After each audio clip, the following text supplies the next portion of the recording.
Hi, இன்றைக்கி நம்ம என்ன பார்க்க போகிறோம்னு பார்த்தீங்கன்னா கிளாசிக்கல் கண்டிஷனிங். கிளாசிக்கல் கண்டிஷனிங்கை கண்டுபிடிச்சது யாருன்னா இவான் பாவ்லோ. இவர் ரஷ்ய நாட்டை சேர்ந்தவர். இவர் ஒரு எக்ஸ்பெரிமெண்ட் பண்ணுறாரு. அந்த எக்ஸ்பெரிமெண்ட் மூலமாக கிளாசிக்கல் கண்டிஷனிங்னா என்ன அப்படிங்கிற ஒரு விஷயத்தை நிரூபிக்கிறாரு. ஓகே, அந்த கிளாசிக்கல் கண்டிஷனிங் என்ன அப்படின்னு பார்ப்போமா?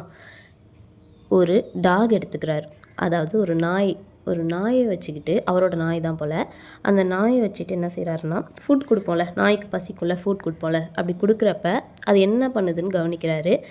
அதுக்கு எச்சில் ஊறுது, உமிழ்நீர் சுரக்குது, அதாவது சலைவா சுரக்குது. அதை பார்த்துட்டு ஓகே அப்படின்னு சொல்லி ஒரு முடிவுக்கு வராரு. அடுத்தது என்ன செய்கிறாருன்னா, அந்த ஃபுட்டை பார்த்ததுக்கப்புறம் அதுக்கு எச்சில் ஊறுறதை கவனிச்சுட்டு இன்னும் அது ஃபுட்டை சாப்பிடவே இல்லை, பார்த்தாலே அதுக்கு எச்சில் ஊறுதே அப்படிங்கிறத ஒரு விஷயத்தை நோட் பண்ணி வச்சுக்கிறாரு. ஃபஸ்ட்டு அன்கண்டிஷன்ட் ஸ்டிமுலஸ் பிஃபோர் கண்டிஷனிங், அதாவது அவர் டெஸ்ட்டை ஆரம்பிக்கிறதுக்கு முன்னாடி பிஃபோர் கண்டிஷனிங் என்னவா இருக்குன்னா, இயற்கையான தூண்டல் அன்கண்டிஷன்ட் ஸ்டிமுலஸ். நாயின் முன்னால் உணவை வைக்கிறப்ப அது தானாகவே உமிழ்நீரை சுரக்குது, சலைவா சுரக்குது அதுக்கு. இது ஒரு உணவுங்கிறது அங்கே இயற்கையான தூண்டலாக இருக்குது. ரெண்டாவது, அதில் பிஃபோர் கண்டிஷனிங்கில் ஃபஸ்ட் ஒன் இயற்கையான தூண்டல் அன்கண்டிஷன்ட் ஸ்டிமுலஸ், அடுத்து இயற்கையான எதிர்வினை அன்கண்டிஷன்ட் ரெஸ்பான்ஸ். அந்த உணவை பார்த்தோன்னே அதுக்கு உமிழ்நீர் சுரக்குதில்ல, அந்த உமிழ்நீர் தான் அங்கே ரெண்டாவதாக இயற்கையான ஒரு செயல். ஃபுட்டை நம்ம கொடுக்குறது, அந்த ஃபுட்டு ஃபஸ்ட்டு இயற்கையான தூண்டலாக இருக்குது. அதுக்கான ரெஸ்பான்ஸ் இயற்கையான எதிர்வினை என்னவாக இருக்குன்னா அந்த உமிழ்நீராக இருக்குது. இப்போ மூணாவதாக நடுநிலையான தூண்டல் நியூட்ரல் ஸ்டிமுலஸ். ஒரு பெல் சவுண்டு ஒன்று கேட்க வைக்கிறாரு. பெல் சவுண்டை கேட்டோன்னா நாய் ஒரு ரெஸ்பான்ஸும் கொடுக்கல. ஏன் அப்படின்னா அதுக்கும் அந்த சவுண்டுக்கும் எந்த சம்மந்தமும் இல்லை. அதுக்கு ஃபுட்டு வருதா, அவ்வளோதான், அதை மட்டும்தான் அது கவனிக்குது. அடுத்தது டியூரிங் கண்டிஷனிங். பிஃபோர் கண்டிஷனிங்கில் இயற்கையான தூண்டல் அன்கண்டிஷன்ட் ஸ்டிமுலஸ் உணவாக இருக்குது. இயற்கையான எதிர்வினை அன்கண்டிஷன்ட் ரெஸ்பான்ஸ் உமிழ்நீராக இருக்குது. நடுநிலையான தூண்டல் நியூட்ரல் ஸ்டிமுலஸில் பெல் சவுண்டு கேட்க வைக்கிறாங்க, எந்த ரெஸ்பான்ஸும் இல்லை, நோ ரெஸ்பான்ஸ்.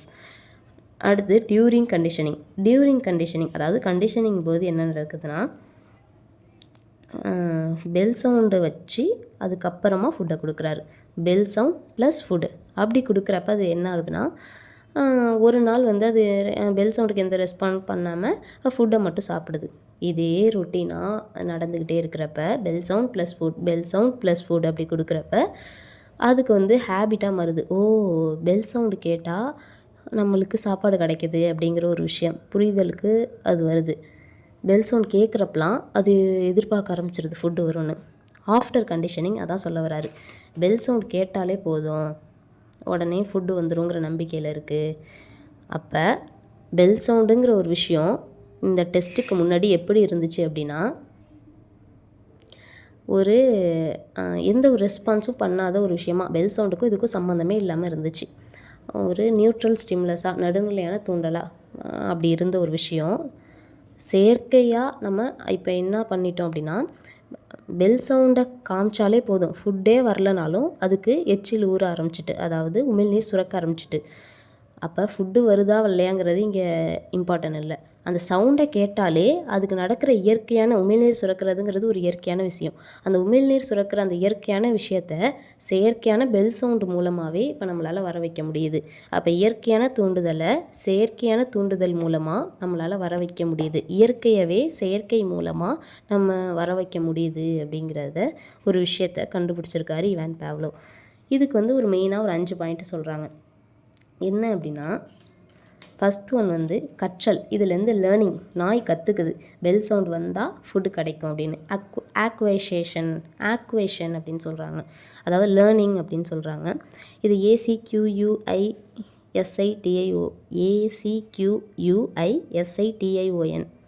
ஆக்வேஷன் அப்படின்னு சொல்கிறாங்க, கற்றல் உருவாதல், லேர்னிங்னு வச்சுக்கோங்க. ரெண்டாவது எக்ஸ்டிங்ஷன். இப்போ கொஞ்ச நாளைக்கு அப்புறம் பெல் சவுண்ட் மட்டும் இருக்குது, ஃபுட்டே வரல அப்படிங்கிறப்ப அதுக்கு அந்த விஷயமே மறந்து போயிடுது, அழிஞ்சு போயிடுது, அதான் எக்ஸ்டிங்ஷன். மூணாவது ஸ்பான்டேனியஸ் ரெக்கவரி, தானாக மீண்டும் தோன்றுதல்.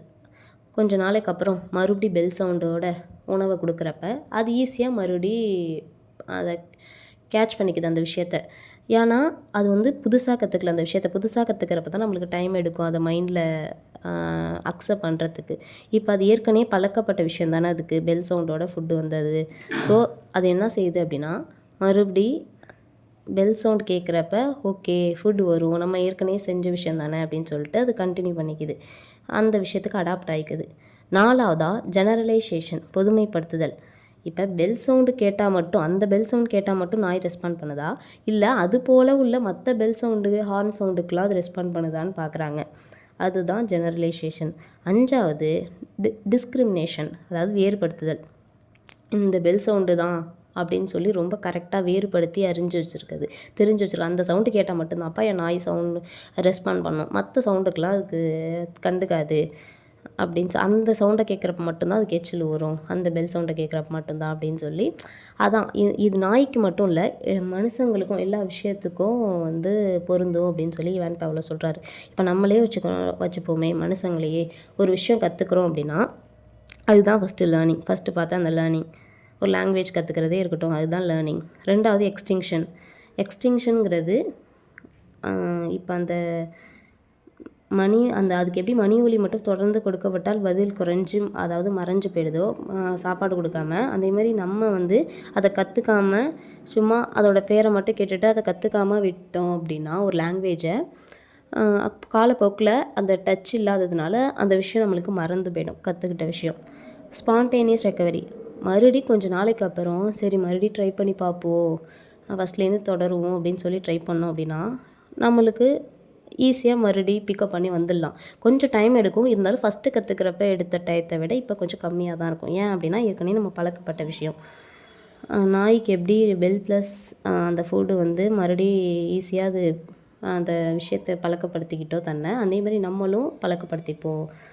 இங்கே வந்து நாயை நம்மளையும் கம்பேர் பண்ணுங்கிறதுக்காக சொல்ல வரல, எந்த ஒரு விஷயமும் வந்து மனுஷனை வச்சு எல்லா எக்ஸ்பெரிமெண்ட்டும் பண்ண முடியாது, அதனால ஒரு டாகை வச்சு பண்ணியிருக்காரு.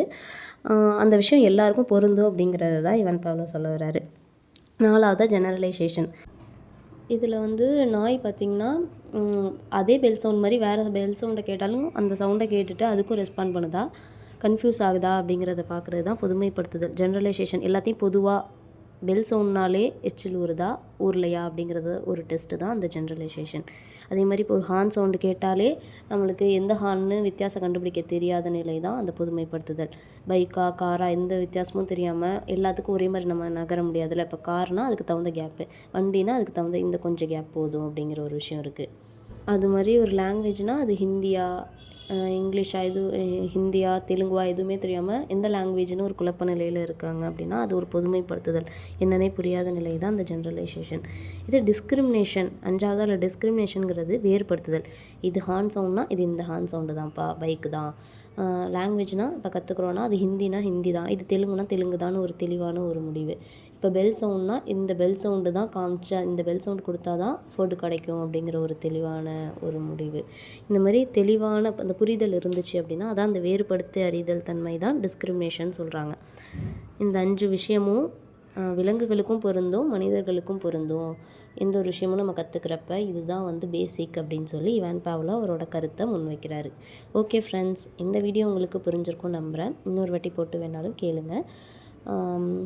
இந்த வீடியோ பிடிச்சிருந்துச்சுன்னா லைக் பண்ணுங்கள், ஷேர் பண்ணுங்கள், கமெண்ட் பண்ணுங்கள், அப்புறம் சப்ஸ்கிரைப் பண்ணி வச்சுக்கோங்க. அப்போ தான் நம்ம போடுற வீடியோ உங்களுக்கு டெய்லி நோட்டிஃபிகேஷனில் காமிக்கும். ஓகே ஃப்ரெண்ட்ஸ், பாய்.